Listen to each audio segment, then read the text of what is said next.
Hello guys, പുതിയ വീഡിയോയിലേക്ക് ഏവർക്കും സ്വാഗതം.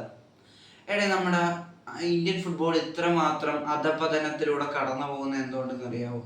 ഇത്രയും ദയനീയമായ അവസ്ഥയിലൂടെ നമ്മുടെ AIFF എന്ന അഖില ഇന്ത്യ ഫുട്ബോൾ ഫെഡറേഷന്റെ തലപ്പത്തിരിക്കുന്ന തമ്പ്രാക്കൾ മുതൽ താരങ്ങൾ നമ്മുടെ രാജ്യം ലോക ഫുട്ബോളിനെ സമ്മാനിച്ച നമുക്ക് അഭിമാനിക്കാവുന്ന എന്താ പറയുക, തലതൊട്ടപ്പന്മാരായ ഇതിഹാസ താരങ്ങൾ വരെ, അതേപോലെ നമ്മുടെ യൂട്യൂബേഴ്സ്, നമ്മളടങ്ങുന്ന സോഷ്യൽ മീഡിയ ഇൻഫ്ലുവൻസേഴ്സ് അത് ഇങ്ങനെ കസേരയിൽ കയറിയിരുന്ന് അത് ചെയ്താൽ ശരിയാവും, ഇത് ചെയ്താൽ ശരിയാവും എന്ന് പറഞ്ഞ് ഇങ്ങനെ കാലം ഇങ്ങനെ കടന്നു പോവുകയാണ്. അത് എക്സിക്യൂഷനിലേക്ക് വരുന്നില്ല. അതുകൊണ്ടാണ് നമ്മുടെ ഫുട്ബോൾ ഇത്ര അധപതനത്തിലേക്ക് പോകാനുള്ള കാരണം. അത്തരത്തിലുള്ള സ്റ്റേറ്റ്മെന്റ് ആണ് ഇപ്പോൾ IM വിജയൻ എന്ന മലയാളികൾക്ക് അഭിമാനമായ, ഇന്ത്യൻ ഫുട്ബോളിന്റെ അഭിമാനമായ നമ്മുടെ ഇതിഹാസം നടത്തിയിരിക്കുന്നത്. അദ്ദേഹത്തിന്റെ വാക്കുകൾ ഇങ്ങനെയാണ്, അദ്ദേഹം പറയുന്നത് ഇങ്ങനെയാണ്: കേരളം എന്നത് അക്ഷയഖനിയാണ് ഫുട്ബോൾ പ്ലേയേഴ്സിന്റെ കാര്യത്തിൽ. ഫുട്ബോൾ പ്ലേയേഴ്സിന് മികച്ച ഫെസിലിറ്റീസ് എല്ലാം ഒരുക്കി കൊടുത്ത് അവരെ വളർത്തിയെടുത്തുകൊണ്ട് വന്നാൽ ബ്രസീലിലെ താരങ്ങൾ പോലും കേരളത്തിലെ പ്ലേയേഴ്സിന്റെ മുന്നിൽ നാണിച്ചു പോകും. അങ്ങനത്തെ രീതിയിൽ ഒരു പൊട്ടൻഷ്യൽ ഉള്ള ഒരു സംസ്ഥാനമാണ് കേരളമെന്ന് അദ്ദേഹം ചുരുക്കത്തിൽ പറഞ്ഞു വെക്കുമ്പോൾ, IM വിജയൻ എന്ന ഇതിഹാസത്തോട് എല്ലാവിധ ബഹുമാനവും വെച്ചുകൊണ്ട് തന്നെ പറയട്ടെ വിജയങ്ങൾ, താങ്കളടങ്ങുന്ന AIFFന്റെ ടെക്നിക്കൽ കമ്മിറ്റിയിൽ താങ്കളും അംഗമല്ലേ? ഇപ്പം താങ്കൾക്ക് വേണമെങ്കിൽ ഇങ്ങനെ ഒരു പ്രോജക്റ്റ് ഒന്ന് ആലോചിക്കുക. പോളിസീസ് മേക്ക് ചെയ്യുന്നത്, AIFFന്റെ പോളിസീസ് മേക്ക് ചെയ്യുന്നത് താങ്കൾക്ക് ഒരു പ്രധാന പങ്കുണ്ട്.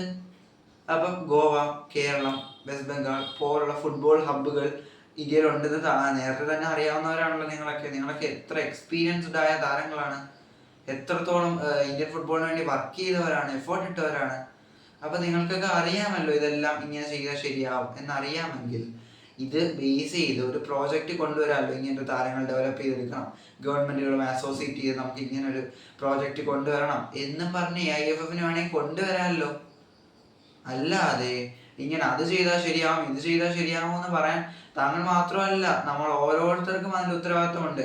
ഇന്ന് 142ാമത്തെ സ്ഥാനത്തേക്ക് ഫിഫ റാങ്കിങ്ങിൽ നമ്മുടെ രാജ്യത്തിന്റെ ഫുട്ബോൾ അധംപതിച്ചെങ്കിൽ അതിന്റെ ഉത്തരവാദിത്വം നമ്മൾ ഓരോരുത്തർക്കുമാണ്. ഒന്ന് ആലോചിക്കുക, ലോകത്തെ ഏറ്റവും ജനസംഖ്യയുള്ള രാജ്യം ഇന്ന് എക്സ്ക്യൂസുകളും പറഞ്ഞ് ഫിഫ റാങ്കിങ്ങിൽ 142ാം സ്ഥാനത്ത് ഇങ്ങനെ സ്ട്രഗിൾ ചെയ്യുമ്പോൾ, ഇനി ഫിഫ ബാൻ അകലെ നമുക്ക് നമ്മുടെ ഇന്ത്യൻ ഫുട്ബോളിന് മരണം കാത്തിരിക്കുന്നു തന്നെ പറയാം. അങ്ങനെ ഒരു സാഹചര്യത്തിൽ 1,56,100 ജനസംഖ്യ മാത്രമുള്ള കൊർസോവ എന്ന് പറയുന്ന ഒരു രാജ്യം ഇന്ന് ഫിഫ വേൾഡ് കപ്പിന് യോഗ്യത നേടി. നമ്മുടെ ഒരു ജില്ലയുടെ അത്ര പോലും വരത്തില്ല ആ പോപ്പുലേഷൻ. ലോകകപ്പിന് യോഗ്യത നേടുന്ന ഏറ്റവും കുറഞ്ഞ പോപ്പുലേഷനുള്ള രാജ്യമാണ് ഇന്ന് കൊർസോവ. ആ കൊർസോവ അവരിങ്ങനെ എത്താനുള്ള കാരണം എന്തെന്നറിയാവോ?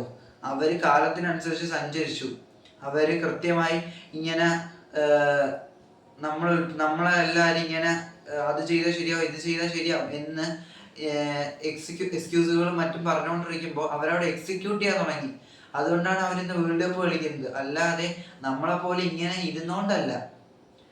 എന്തെങ്കിലും ചെയ്തിട്ട് പറയാൻ നോക്കണം സർ, അതേ പറയാനുള്ളൂ. വിലയേറിയ അഭിപ്രായങ്ങൾ താഴെ കമന്റ് ചെയ്യുക. വീഡിയോ ഇഷ്ടപ്പെട്ടാൽ ലൈക്ക് ചെയ്യുക, ഷെയർ ചെയ്യുക, ഹൈപ്പ് ചെയ്യുക. അപ്പം